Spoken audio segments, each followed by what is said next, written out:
Hey guys and gals, Putter from DNA Plays here, and today we're going to be going over a zombie deck profile in the Yu-Gi-Oh! TCG. If you like this kind of content, drop a like and subscribe to the channel for more, and with all the intro stuff out of the way, let's dive right into this deck profile. To start things off, we run 3 copies of Doom King Baller Drop. This is your boss monster. If he's sent to the graveyard, if a field spell is on the field during each standby phase, he comes back in defense position. It's very hard to get rid of. If another zombie activates an ability, you can activate his effect to either negate that effect or to banish a card on the field. With Zombie World on field, everything becomes zombies, so it gets really fun to just negate effects like crazy. Then we have 3 copies of Glow Up Bloom. If Glow Up Bloom is sent to the graveyard, you get to add a dark monster from your deck to your hand. If there is a field spell out, though, you get to special summon it instead. 3 copies of Necro World Banshee. This offers protection to Zombie World if it's on the field, and it also gives you access to Zombie World. If she's in the graveyard, you can banish her from the graveyard to activate Zombie World from your deck.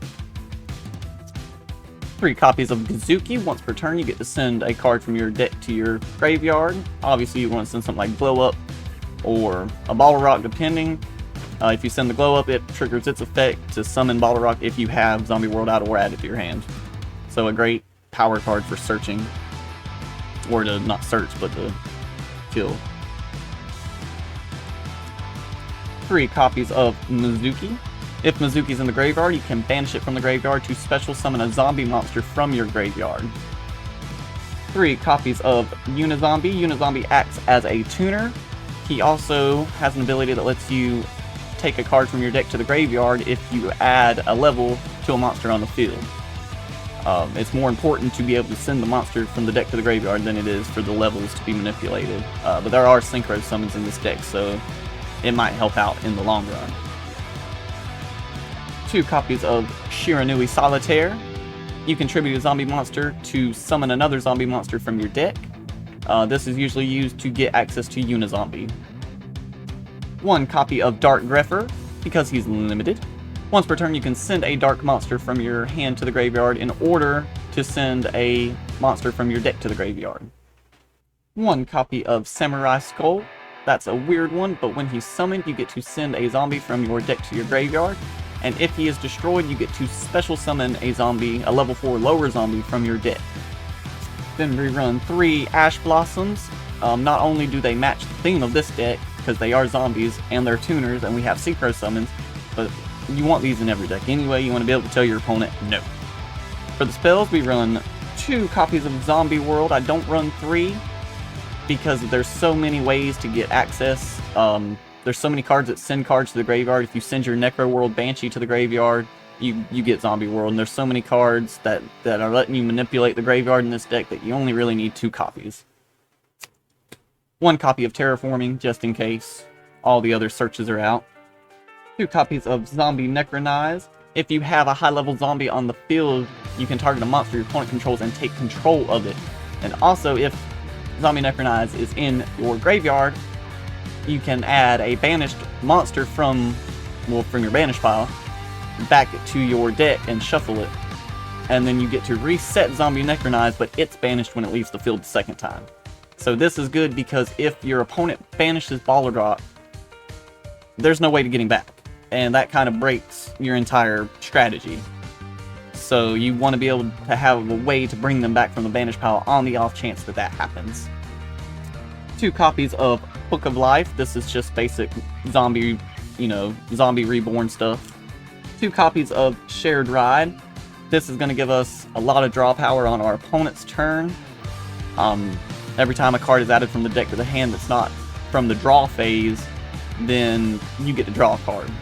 So for every card that they're adding to their hand, you get to draw a card. So it's kind of keeping it to where your opponent's not really going to get a lot of card advantage. Whereas, they're picking the cards that they want and you're just drawing, but still, you still have a way to keep the card gap closer. So you don't run into an issue where you don't have the card advantage, hand advantage.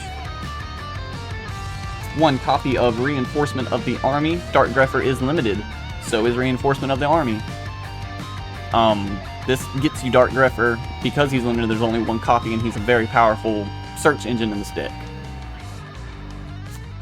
1 monster Reborn. Reborn's a monster. A Foolish Burial. Again, this can be used to send any number. If you need Zombie World onto the field, you can send a Necro World Banshee. If you already have Zombie World, you can send Glow Up Bloom to summon Ballarok. All kinds of fun stuff. Then for traps, we have 2 copies of Needlebug Nest. Top 5 cards of your deck go to the graveyard. And this is another thing you're kind of hoping for randomly to send the Glow Up or a Ballarok or something that can activate its effect from the graveyard. And then we have 1 copy of Solemn Judgment. Again, you like to be able to tell your opponent no. Life points don't really matter until they hit 0. So paying half your life points to tell your opponent no can completely stun them, and it's worth it. For the extra deck, we have 3 copies of Red Eye Zombie Necro Dragon. This is the boss monster, I believe, that was featured with the structure deck that these came in. He gains 100 attack and defense for each zombie in the field and in either player's graveyard. Now, when Zombie World's on the field, everything on both sides of the field and both graveyards are considered zombies, so that can really stand to give him a lot of attack points. Whenever another zombie monster is destroyed and sent to the graveyard, you can special summon a zombie from either graveyard onto your side of the field as well. 1 copy of Pilgrim Reaper. Now, this is a level 6 Xyz monster. He's pretty hard to summon with this deck unless you manipulate levels with Unizombie. But he does have the added effect, if you can get him out and you have to get him out, he can let you mill your own deck so that you can activate effects again like Glow Up Bloom, just same thing with the Needlebug Nest. Also has the added benefit of making your opponent mill their cards as well. 1 copy of number 62 Galaxy Eyes Prime Photon Dragon.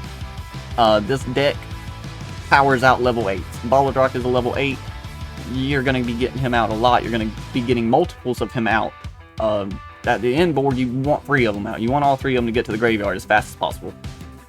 So, being able to summon level 8s, you have access to Galaxy Eyes.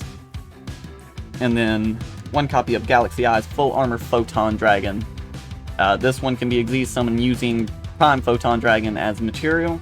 Once per turn, you can detach an Xyz material from him to destroy 1 card on the field, so that lets you hitch a Ballarok to the graveyard that you use as the material, and then destroy a card on the field, and the next standby phase, that Ballarok just comes back to the field, and you can just start the whole process over again. Alright guys, that's going to wrap up this deck profile. I hope you enjoyed it. Leave down in the comments what you would change in this deck or how you run zombies. Thanks for watching, and we'll see you next time.